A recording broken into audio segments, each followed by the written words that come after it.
that becomes the rose. I mean, it's that whole thing that the Tao teaches us, isn't it? That out of the invisibleness, out of the no-thingness, out of the space that has no name, it's the space that's doing nothing, but leaving nothing undone.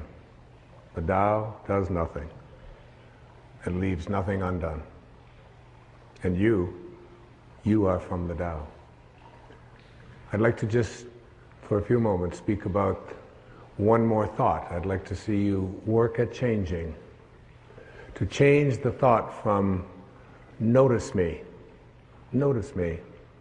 to what Lao Tzu calls living in obscurity, becoming more obscure.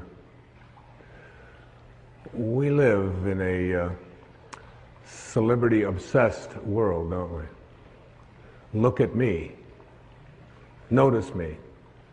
The Tao teaches something completely the opposite.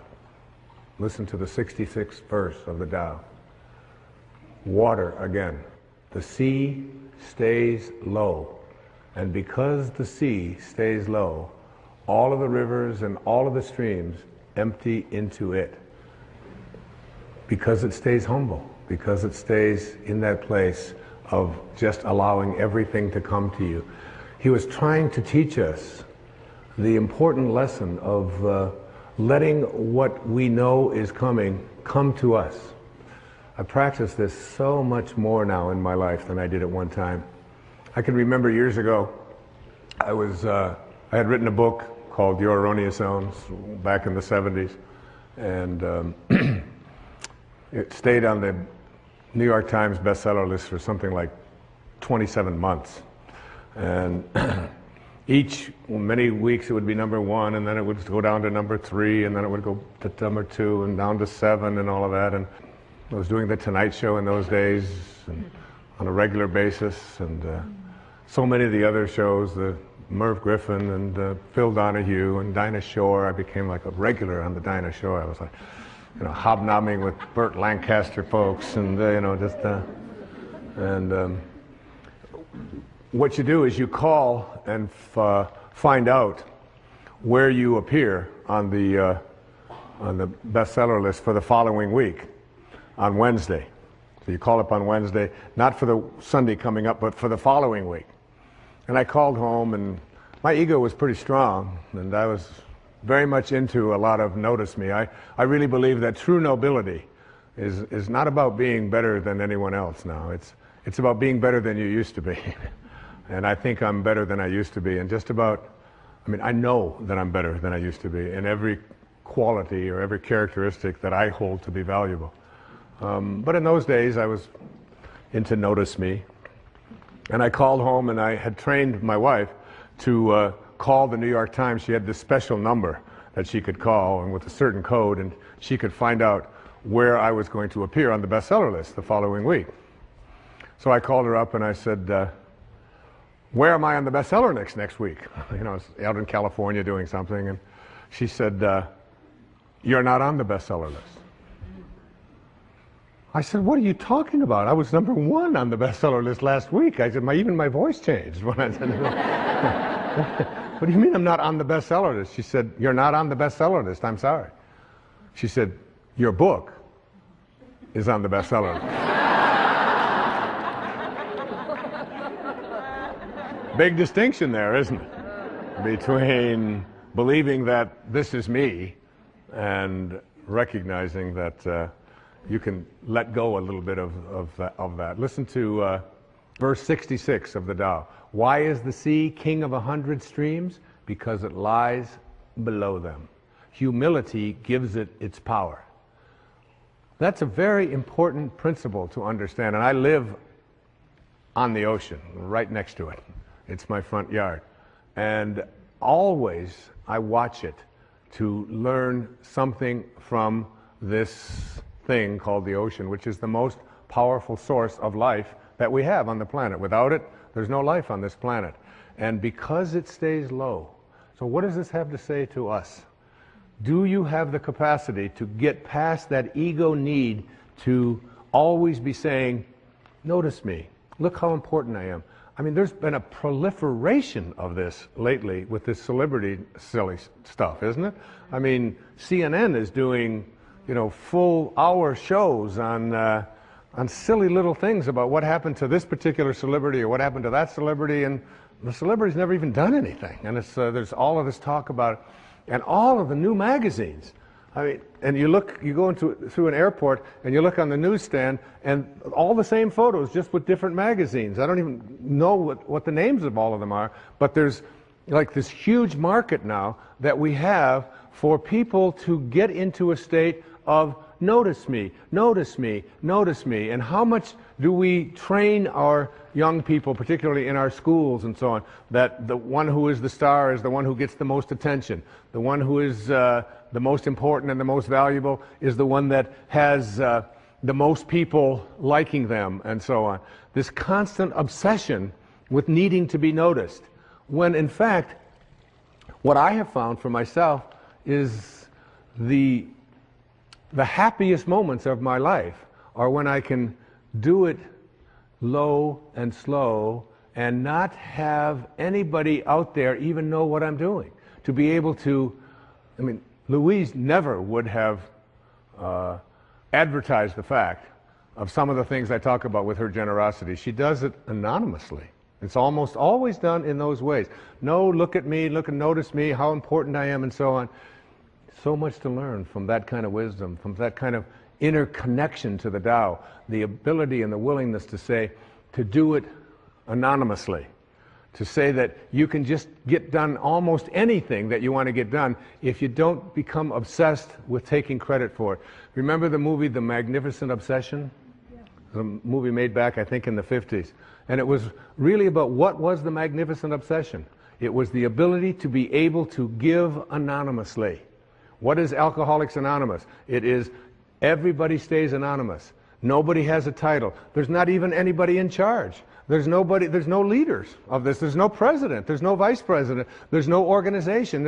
It's just, here's a group of people who just want to help other people whose lives are out of control. So here's a meeting place, and you come, and one day somebody will chair it, and then somebody else another day will chair it. And one of the things I've found when I attend one of these meetings is that I feel, you'll see so many people who are downtrodden, who feel as if their life has passed them by, who look like they don't have any teeth, they haven't shaved, they're dirty, they're God in disguise. Mother Teresa was asked the question about what she does when she was in Calcutta, and she said, every day, I see Jesus Christ in all of his distressing disguises. All of his distressing disguises. That you can see this source, you can see the Tao, you can see it when, particularly in those who are the most obscure, the most isolated from everyone else. And whenever I go to one of those meetings and I hear people get up and they tell their stories, I feel there's so much presence of the source, of God, of spirit, of Lao Tzu, of Tao, whatever you want to call it, in one of those meetings than I've ever felt in any church. I've never felt the presence of it more. And I encourage you, any of you watching this right now, go to one of those meetings. You don't have to be an alcoholic. You don't have to. I'm not an alcoholic. I don't call myself an alcoholic. I was never out of control. I drank, but I wasn't out of control. And but I still go to those meetings. I have people in my own family that have struggled with addiction, and I go with them, and I sit there and I listen to those stories, and I get shivers down my back when I think about how beautiful it is to be in the presence of people. All they want to do is help each other. There's a movie called My Name is Bill W. James Woods played, and James Garner is in it. And his life just got totally out of control with addictions, totally out of control. And then he went to he went to one of these meetings, and he began to realize, and he said, we can actually take these people, and all we have to do is love them. All we have to do is and he's so excited about the concept of being able to go out there and offer it. And I keep referring to Louise because she's such a hero to me.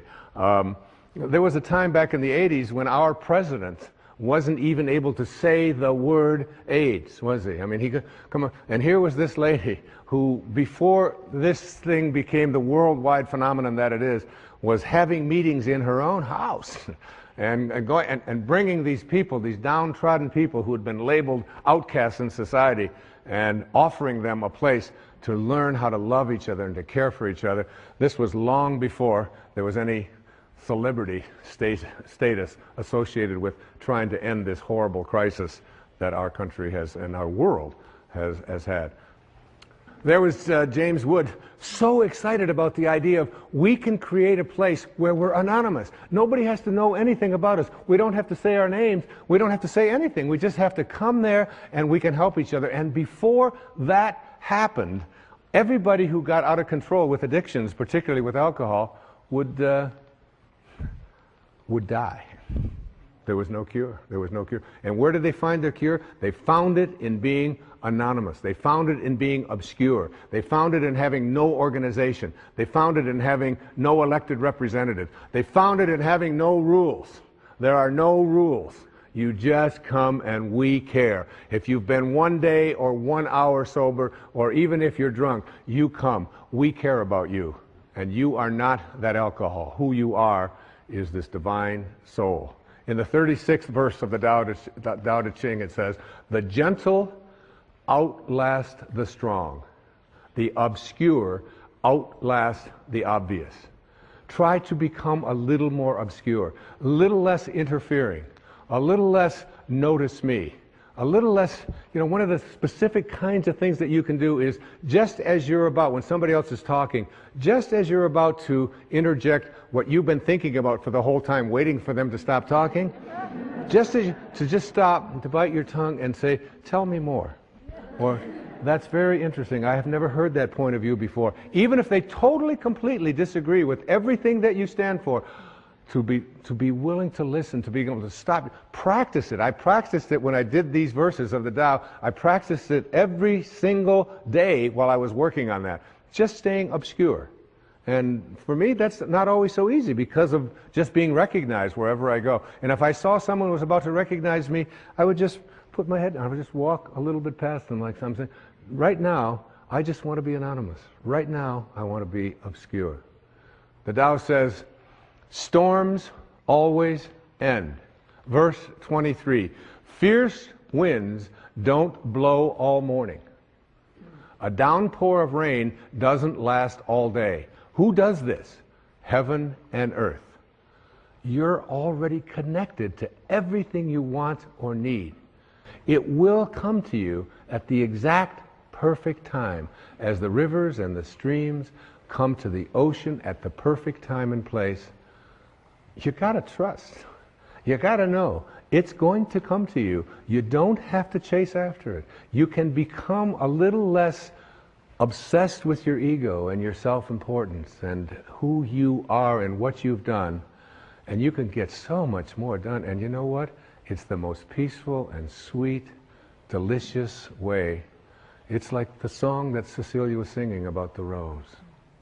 Thank you so much, and God bless you. Thank you. Thank you. Thank you very much. Thank you. Thank you.